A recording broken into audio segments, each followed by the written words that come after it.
Eto naman mga kamister, kung gusto mong lumaki ang iyong legs or puwit, ayan, tumira ka dito sa Smith machine, barbell. Pampalaki po ito ng puwit, ng pigi natin or at saka ng legs. Ayan, yung dalawang yan ang tatamaan yan. Basta nasa proper lang, o yan, okay na yan. Gawin nyo 3 sets and 15 reps. Ayan, talagang sulit ang tama niyan. Yung kaya lang siyempre yung bigat ang bubuhatin ninyo dito. Kasi napakahirap din ito, nakakaliyo to. Pagkatapos, siyempre nakakaliyo din. Siyempre, pwersado tayo dyan. Tapos, pagkatapos mo dyan, hindi ka halos makalakad. Talagang yung tama niya, napakasakit sa kanyang or sa ating mga legs.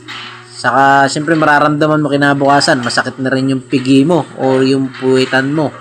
Ayan lang po mga kamister, yung sa Smith machine yung tira niyan. Ayan oh, sobrang sakit niya no. Grabe. Aray ko po.